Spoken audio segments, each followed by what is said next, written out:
All right, welcome to Too Much Information. How you doing, Kevin, man? You okay? I'm good, bro. I'm good. I'm good. How are Yeah, you, man?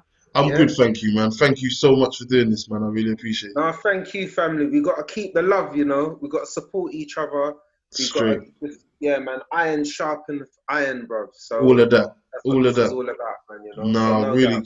no, I really appreciate it.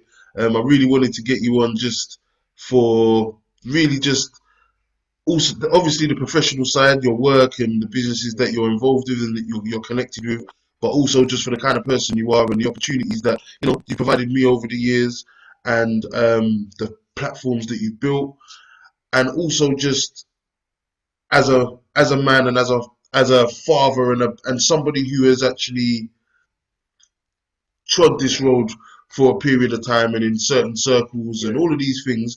I feel like your yeah, perspective is an important perspective, and as I said, alongside that professional side of, as we'll get into later, working with fathers and setting up organizations for that benefit. So once again, I really yeah. appreciate it, and yeah, welcome to Thank Too you, Much bro. Information, Honor, man. man.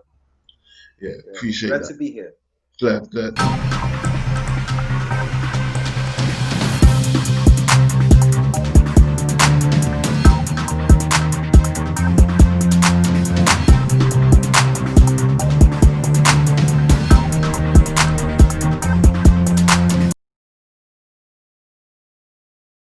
How I usually start is to start with your family, so your background. So because this is the Yeah, fatherhood series, I do want to focus yeah, more on your relationship, your experience with your father.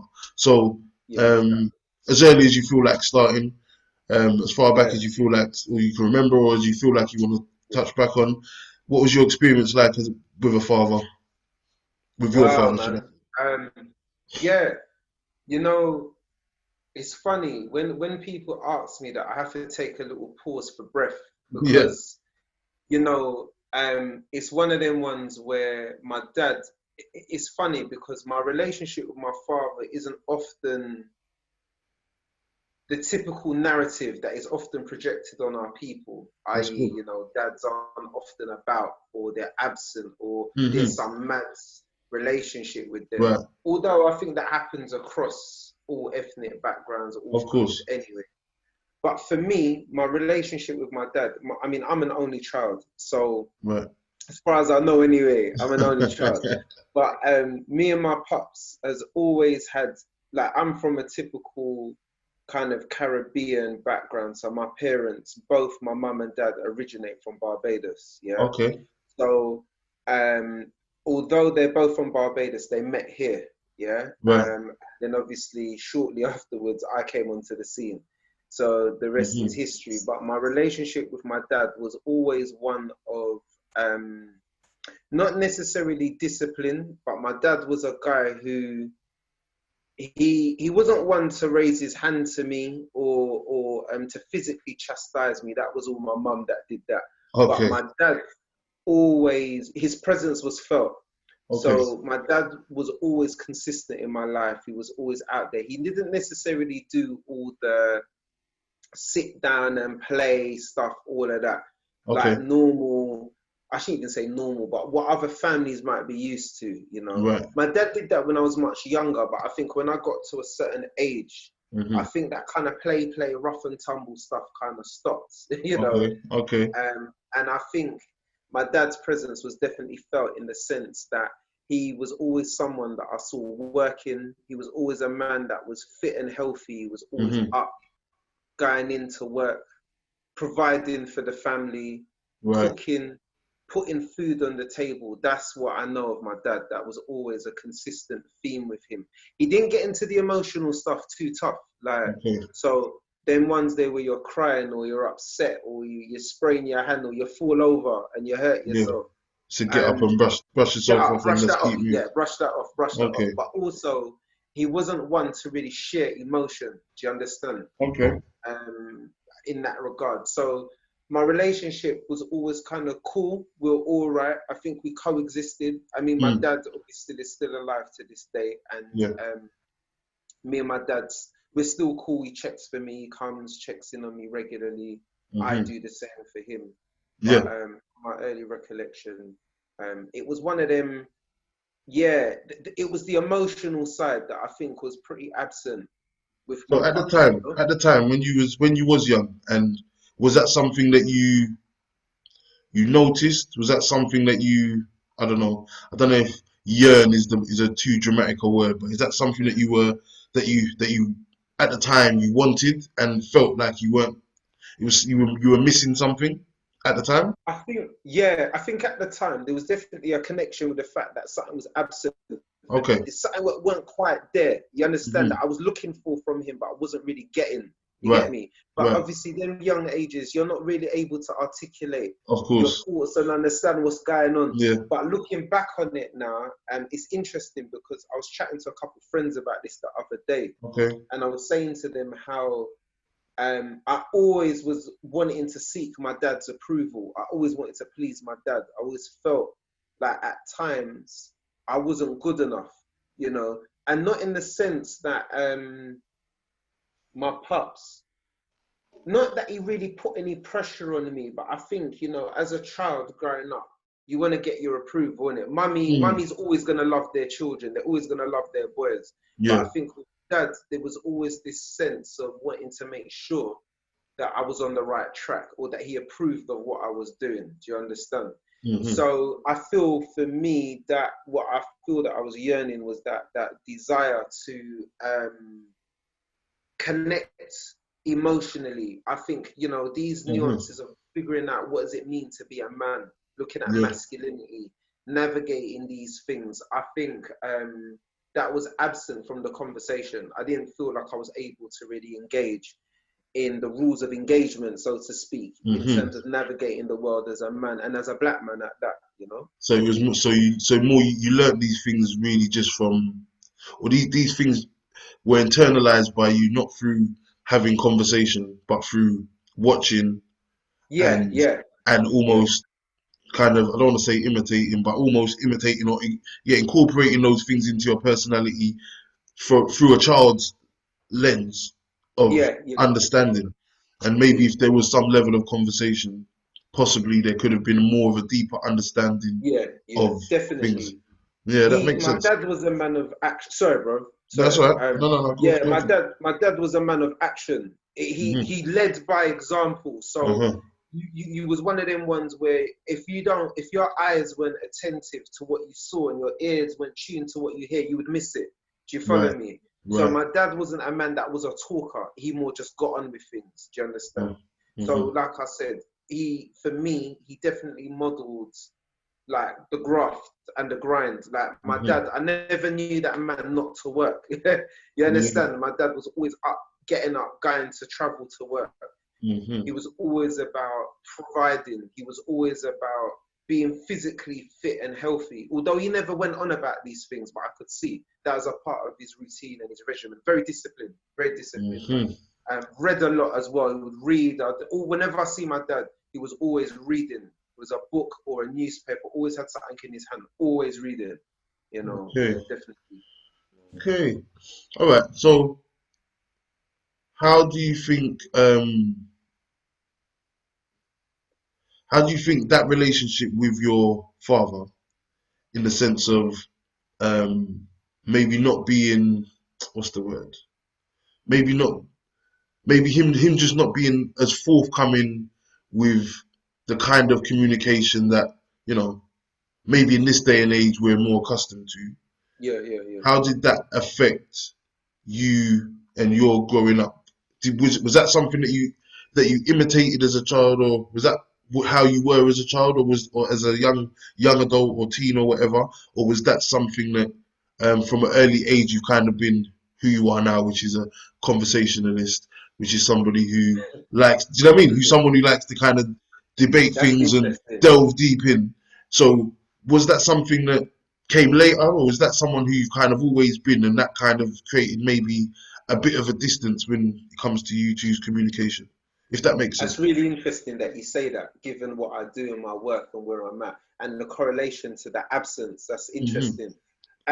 Yeah, I think there's definitely something in that, in to say that you know, as you know, in life, right? Often, sometimes what happens is when you have a certain experience of something, Yeah. whether if it's something you lack or is absent, or even Hmm. if you go to the other extreme and you've got it in abundance. Yeah, Hmm. I think with my dad, given that absence of that conversation, I think for me, automatically, I made the decision that that was something I weren't going to perpetuate or repeat as Okay. part of my own. I was going to voice what was going on with me. I was Hmm. always going to voice. If I'm angry, you're going to know I'm angry. If you've insulted me, you're going to know. If I Yeah. don't like something, I'm going to let you know. Yeah. So I think for me, which is my dad don't do that. All of that gets internalized. So I think it's interesting. It's very interesting that you picked up on that because, like I Hmm. said, I think for me, I went the opposite way. So Right. definitely, as who I am, growing up, you know, being an only child, as I know, King, you can relate to. Hmm. We often have to navigate more so. It's a bit more trickier for us. There's nobody before us to show us the way. Hmm. There's no older brothers as part of that socialization. So for me, um, I think my struggles was often around education. So when it came to getting into school and all Right. of that, I think I was always a gregarious character. I was always somebody that wanted to go out and speak to people and be the life and soul of the party. I was kind of Right. like the joker Right. amongst my friends and that, you know. Okay. But I think during that period, definitely, I think it was quite difficult when it got into, let's say, physical fights. You know, when the man them in the playground and whatnot are testing you, and Yeah. you're getting into stuff. When you threw down and you got into something physical with them, Hmm. right, in school and whatever, I couldn't say I'm gonna get my older brother to come Yeah. do you something Facts. or whatever. I couldn't get Yeah. into none of that. So for me, my experience was to go to my dad, and I know my dad very much disapproved of any form of physicality. Then when it got to them things, he didn't really want to know, so I couldn't really go to him for that. And I think Hmm. that would have helped. I think that would have helped with emotional maturity. I think Hmm. that would have, because all these things are embodied. You know, Yeah. So when you say he didn't the want to know, lessons. what do you? Sorry, Pardon? sorry to cut you. Just I don't want you to. Yeah, You see, when you said he didn't want to know, in the sense, yeah. what do you mean? It's like he didn't want to know. He didn't agree with fighting, or he didn't, or it was something that he I didn't want think to have a conversation about. I don't know, to be honest. Funny Mm. enough, I've never ever unpicked that with him. But what I Okay. do know is that with Dad, he definitely was somebody who I think he just disapproved because, as you know, in school, misbehavior leads to discipline from the teacher. Mm. If you're Mm. getting disciplined, you're getting kicked out of the class. You get kicked out of the class, you're getting excluded. If you get Hmm. excluded, you're going to commit crime. If you Yeah. commit crime, you're going down another path. So for Hmm. my dad, very quickly, he's like, no, no, I'm not about that life. Yeah. So if you're getting into all of that, don't be Right. getting into that life. Not on my watch. You Right. understand? Right. Right. So I think for him, misbehavior, you know, lack of respect for authority meant, yeah, anarchy. That's Okay. how my dad saw it. It was going down a Okay. road that you can't come back from. Do you Right. understand? Right. Yeah, yeah, yeah, Right. yeah, Yeah. Sorry, I didn't mean to cut you off from your thought. You were yeah. going somewhere before, but No, definitely something you want to amplify, bro. I hear that. yeah, yeah, that was just yeah, but that's interesting because that's something I definitely identify with kind of that that feeling of almost being in a house. Obviously, you had your father in your house, I didn't, Mm. but that that feeling of trying to navigate the the dynamics of male relationships as a Yeah, young yeah, person. yeah, yeah. So I'm seeing the correlation in the sense that, you know, yes, you had the example to look at, but once again, it was a father that, as a child, you're kind of almost seeing, you're just seeing the package rather than being able to delve deep in, which a conversation allows you to do.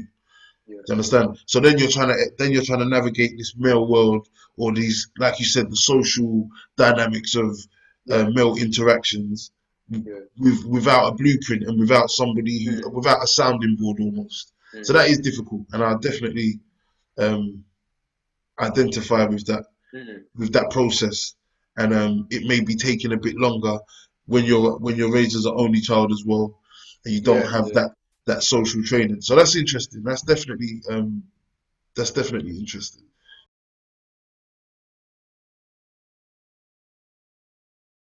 As you got older, Mm. how did your relationship with your dad develop? Has it always been kind of the same, or how would it? No, I feel in the older age we've become closer because I Right. feel um, it's interesting because that approval that I spoke about earlier that I was Uh-huh. seeking from my dad, Yeah. um, I feel when I felt there was a change was when I got, well, when I say a change, when I noticed that I felt that he approved Hmm. based on, he was pleased by what I do and whatever was, I think the point when I finished up, when I finished school and I got my GCSEs, I went to Hmm. do my A levels, Right. and from moving through the educational route, um, although he never outwardly came out and said, "Son, I'm proud of you," Mm. or them ones there, "I'm proud of you," or "Yo, hug you," and Yeah, whatever. yeah, yeah, yeah, yeah. I knew there was a little quiver in his lip when man was there, and he see me. Like when I came to graduation and all them things that I Yeah. noticed, it was very subtle. You Yeah. understand? It was very Hmm. subtle, but I noticed Hmm. there was a shift. But what was interesting is one time I went around to see him, and Hmm.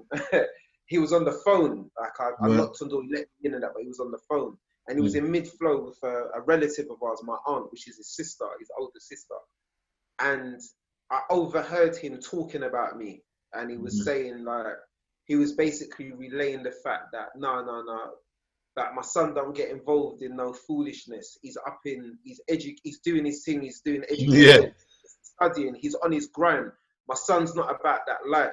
And he said it very proudly, like the way he Yes. was talking, like I ain't got nothing to worry about my son. And it was interesting, and it kind of touched me for a moment because I was like, Hmm. "Bruh, it's you can talk about me to others, Yeah. but if I like even now, I banter with him and I joke. I make Yeah. jokes with him about that. I'll go, Yeah. yeah. I'm like, Dad, are you proud of me? He goes, what do you mean? Am I proud of you? I'm like, Dad, are you proud of me? Am I you proud of me? I'm your son, innit? Like, are you happy with my achievements? You done all right, innit? You done all right. You done all Yeah. right. Yeah. When they even want to release and let up, you Yeah. get me? Yeah. It's like, Yeah. no, Yeah. you're good. Even man's folding his arms and he's like, yeah, you're Yeah. good. Yeah. Yeah. You can tell it's that full up, that proper Right. uncomfortable with kind of yeah. Right, but yet though, to our family members, his friends, man's just gassed. He's happy. He's just always Hmm. like, like my son does this. He teaches, he lectures, he does this lounge thing, he does whatever, and he Yeah. knows what I'm doing, and he's Yeah. interested, but he will never sit down and conversate. But there are moments where randomly I'll get him, and we could reason on different things. Do you get me? Hmm. But about our relationship, Yeah. I think that could be one difficult one. And I think, to be honest, that's because he never had that.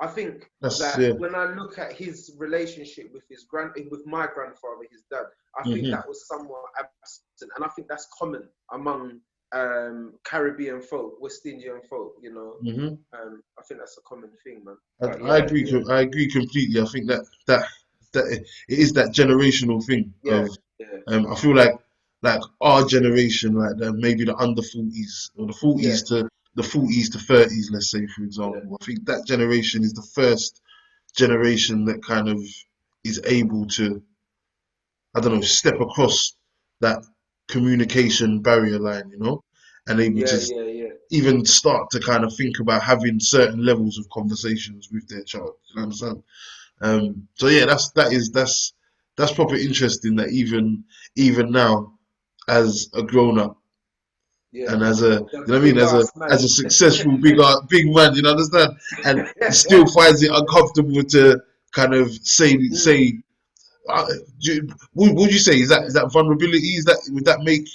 I'm just trying to yeah, work out the psychology definitely. of it. I think definitely. I think as men, yeah, Mm, we are wired. When you come to start talking emotions and all that, I think, like you said, I think your connection to the generations. I think like the millennials now, yeah. So you're kind of 18 to 35 ish, hmm. right? I would say I think they've had a different experience, but I Hmm. think beyond yeah, above that, I think any older, I think for me there's this thing of, the moment you start chatting or talking is a sign of weakness. I think there was Hmm. gendered stereotypes and gendered roles, Agreed. yeah, where chatting and chat and talk is for women. And he Yeah. still believes that, even though I do the land academics thing, he just think, man, you that chatting, that's just a woman's thing. What are you chatting for? What are you chatting? You just endless chatting, man. What's that all about? You Yeah. understand? Yeah. So I think, you know, that's what it is for him. And I think definitely there's something about the generational thing. I think also it's not being able to access that himself. Okay. So he don't know. So I can't blame him. I think at the end of the day, I think that was absent from his relationship with his dad, and I'm seeing Hmm. a thread or a theme. Do you know what I mean? But he definitely, I know without a doubt, even if I was to be taken tomorrow or my dad was gone tomorrow, I know without a doubt though, there's nothing but love. He may not have voiced that, but in his own way, like his love Yes. language, I he was. communicates in different Yeah. ways. It's funny you Yeah, said that because I think earlier when you was talking, I was literally thinking, yeah, yeah, that's what it is. I feel like where you kind of almost maybe it is just down, maybe it's an innate thing, your way, your understanding of communication and whatever. But I think that you being able to decipher his love language at yeah, an early enough age yeah, has kind of obviously he's not perfect in the sense of you would obviously still there's still things that you maybe wanted and you were yeah, you were hankering after, let's say. But I think that you kind of putting a finger on the fact that I have to be present and I have to be aware and I have to be observant to mm, get the things that I need for my own spirit. yeah, That's an important skill that I think a lot of young boys, men can learn, and maybe yeah, if they start to view their relationship with a present father through yeah. that lens, it might kind of appease some of the or soothe some of the pain that's obviously evident, you know? Yeah, definitely. I think we need to, and like you said, we're talking about love language, and I think it's helpful to have these tools as part of our vocabulary to Hmm. help us to name these differences in the way that we communicate and reason. Yeah, Because, as you know, as men from a Caribbean, West Indian context, or even if you look at, you know, African heritage, African diaspora, mm, debate is a part of, as men, we debate and reason. If you're in a barber shop, you're yeah, debating about yeah, football, or it's a sports thing or something. There's always debate and conversation is always there, but I find it's often within the context of adversary. You know, it's very adversarial. You're yeah. often trying to, you know, reinforce that testicular fortitude. You Come on, understand? yeah, And it's true, show that it's true. man's moving. But I think that it's that emotional thread that I think, Hmm. but I've seen, like I said, without a doubt.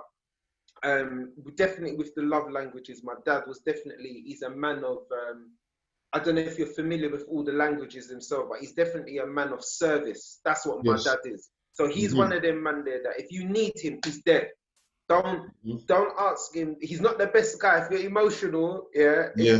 you know, if you're upset about something, don't go to pops. Yeah, Don't yeah, go to, yeah. because man will just look at you like, bro, what like man, try What and do you rest your expect me head. to do with all that?